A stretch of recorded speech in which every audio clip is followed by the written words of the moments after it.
Бізде уполномоченный орган по контролю, использованию, выдаче водительских удостоверений. Это какой орган? По выдаче ГРС же. ГРС. Государственная регистрационная служба. Вот получается здесь постановление судебного исполнителя будет направляться в ГРС. А как ГРС потом будет искать злостного неплательщика алиментных обязательств? Они искать не будут, Дастан Алабаевич. Они передадут, ГРС передаст в ГАИ. Сейчас же идет цифровизация. И в ГАИ или в тот орган, каких прав он лишается. Например, водительское удостоверение это в ГАИ. Если разрешение на охоту, значит, охота ведомственного хозяйства им будет отправляться. И, как вы знаете, по закону, если человек управлял, например, транспортным средством, а его права были ограничены, статья 122, пункт 3, управление транспортным средством лицом, не имеющим права управления таким транспортным средством или передачу управления таким транспортным средством лицу, не имеющим права на управление транспортным средством, влекут наложение штрафа третьей категории. Вот.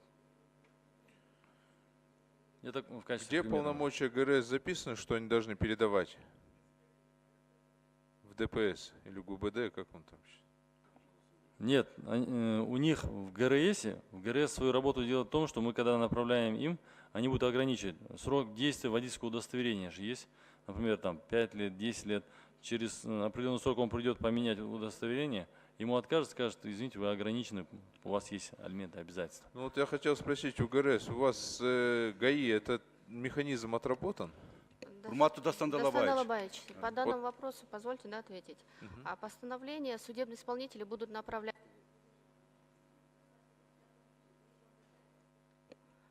Сіз кім таныштырып қойсаңыз, сөзді сұрап алсаңыз. Мамлекеттік аттау қызматының төрайымының орынбасары Туйбаева Айнура. Емі сөйлеңіз. Судебный исполнитель будет направлять постановление об ограничении одновременно в ГРС и в МВД. Соответственно, ГРС по своей части примет решение об ограничении, то есть в информационную систему мы внесем данные о том, что данные права ограничены. И если гражданин обратится за заменой или получением дополнительных категорий, то тогда мы вынуждены будем ему отказать на основании наложенного ограничения. А МВД, соответственно, будет свою работу в установленном порядке проводить.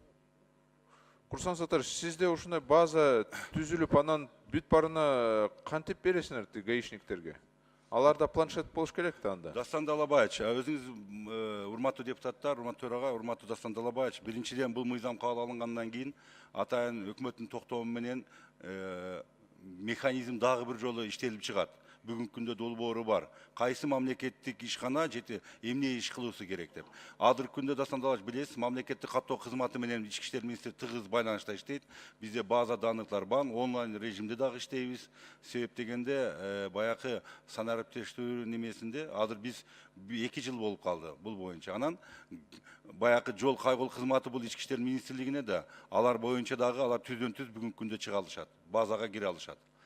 Бирок Ички иштер министрлиги аркылуу. Ал бир түзүмдөбүз да. Ошондуктан бул жерде суроо болбойт. Бая сиз айткандай. Лишение специальным правом не должно применяться в случае, если, допустим, автомашина является единственным источником дохода, да? То есть он, если таксует. Вот кто вот это будет определять?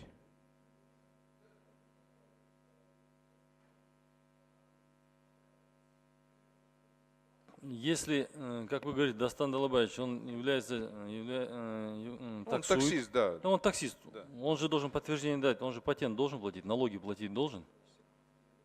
Если такого у него подтверждения нет, значит, соответственно, можно будет его лишить. Правильно, все должно быть по закону. Хорошо. Следующий вопрос. Вот здесь указывается, что на сайте уполномоченного судебного департамента будет публиковаться данные о должнике, фотография и так далее. Это не противоречит закону об информации персонального характера? Дастан Алабаевич, это только в отношении тех, кто находится, злостные неплательщики, которые находятся в розыске. Но в любом случае не противоречит ли вот это? Нет, не противоречит. Мы же говорим, что он в розыске. может и не так же, поступило заявление в взыскание алиментов, он месяц не платит, 2, 3, 5, 6, и после этого мы принимаем меры же, его в розыск объявляем. Уведомляем это МВД. Полгода назад, по моему предложению, Джордж Кенеш принял постановление. Мы поручали судебному департаменту организовать базу данных злостных неплательщиков алиментов, и которые разыскиваются. Мы просили синхронизовать с органами внутренних дел, сделано ли это или делается ли эта работа. Дастан Эдуардович, программа разработана, на данный момент внедряется. До конца года мы надеемся уже закончить ее внедрение по всей республике. А Вместе с сколько у МВД. нас сейчас алименщиков в розыске вообще? Сколько их Порядка найти? 40 тысяч. 40 тысяч в розыске? А, в розыске Андай 2500 человек. 2500. Да. Курсан Сатар, сизде ошол маалымат кандай? Туура элеби? Жоқ, Дастан Далабаевич, бізде азыр күнде бізде атайын Главное управление информационной технология деген управление бар да, ошонун данные менен, урматтуу депутаттар, бүгүнкү күнү 752 алиментщик бар. Андан тышкары, ошондой эле судебный департамент сүйлөшкөндө баардыгы болуп, биз алар менен байланышканда 1270 материал деп бизге берген маалыматы боюнча. Бул жерде разница 523.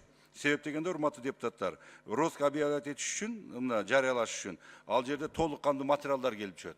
Ошондуктан кээ бир материалдарды биз кайра жөнөткөнбүз. Мен ойлойм, бул учурунда толукталып келген болсо, биз розыск объявлять этебиз дагы. Анын ичинен кармалганы бүгүнкү күндө 434. Рахмат. Руслан Израилович, силерде 2,5 болуп атат. 2,5 миң. Буларда 700. Дастан Далбаевич, мен комитеттин атынан айтып кетейинчи. Статистика боюнча бир жылда 7 миңден 10 миңге чейин ажырашуу болуп атат. Бул деген сөз бир айда бир күндө ар кандай статистика болуп атат. Кайрылганы бар, кайрылбаганы бар. Бул жалпы ушул мыйзам кабыл алынып калса, жана токтомуңуз дагы ишке кирет, мыйзам дагы ишке иштейт. И мындай ачык айкын статистика болот деген. Жо, Мирлан Сакбекович, мен колдойм бул мыйзам. Бул жакшы мыйзам да. Бирок бул жерде бир проблема бар да. 10